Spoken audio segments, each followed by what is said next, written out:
কয়েকটা পার্টির লিডারদের সাথে একসাথে বসবে।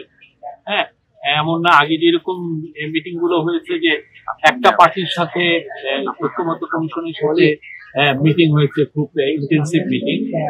এখন যেটা হতে পারে যে অনেকগুলো পার্টির নেতৃবৃন্দকে এক একজন নেতৃবৃন্দ এসে তাদের সাথে ওনারা কথা বলবেন।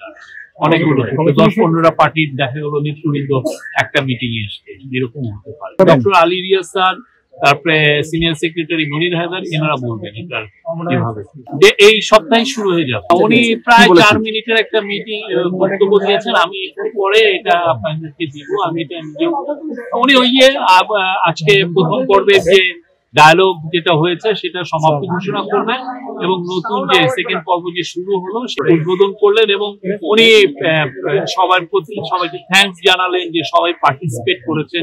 এটা খুবই একটা বাংলাদেশের মানুষের জন্য, আমাদের দেশের জন্য একটা ইম্পর্টেন্ট একটা ইভেন্ট যে সমস্ত পলিটিক্যাল পার্টি এই ডায়ালগে যুক্ত হয়েছেন এবং দেশকে নতুনভাবে গড়ার যে নতুন বাংলাদেশ গড়ার যে প্রতিশ্রুতি আমরা জুলাই অভ্যুত্থানের মাধ্যমে পেয়েছি, সেই মোতাবেক সবাই কাজ করছেন। এটা দিয়ে চিফ অ্যাডভাইজার সবাইকে থ্যাঙ্কস জানিয়ে রাজনৈতিক দলগুলো মূলত আজকে যে কনসেনসাস কমিশন তাদের যে এর আগের ইন্টারেকশন, আজকে তাদের এক্সপেকটেশন কি, এগুলো নিয়ে কথা বলছে।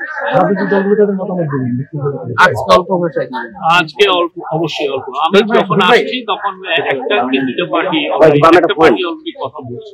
দেশের পলিটিক্যাল পার্টিগুলোর আবার আরেক দফা মিটিং হয়েছে। বক্তব্য রাখেন তারপরে আলী রিয়াজ এবং শেষে প্রফেসর মোহাম্মদ ইউনূস। প্রফেসর মোহাম্মদ ইউনূস আজকে প্রথম পর্বের যে জাতীয় ঐক্যমত্য কমিশনের সাথে যে রাজনীতি দলগুলোর সাথে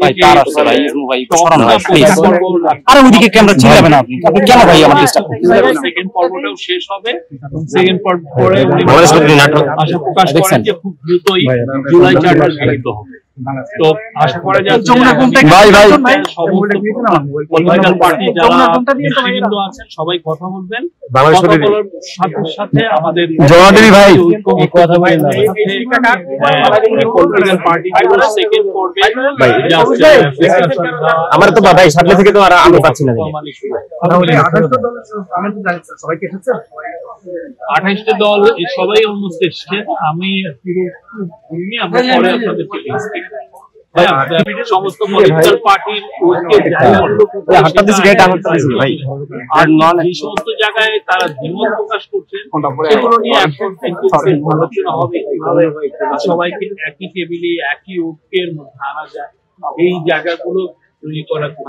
প্রফেসর অনেকবার জাতির উদ্দেশ্যে ভাষণ দিয়েছেন, অনেকবার ফরেন ডিপ্লোমেটরি এসে তাদের সাথে কথা বলেছেন, ইন্টারন্যাশনাল বিভিন্ন ফোরামে উনি কথা বলেছেন। প্রত্যেকটা জায়গায় উনি কিন্তু একই কথা বলেছেন, ইলেকশন ডিসেম্বর থেকে গতকালও যেমন এটা ডিসেম্বরে হতে পারে, জানুয়ারিতে হতে পারে, ফেব্রুয়ারিতে হতে পারে, মার্চে হতে পারে, এপ্রিলে হতে পারে, মেতে হতে পারে, জুনেও হতে পারে, জুনের 30 তারিখে হতে পারে।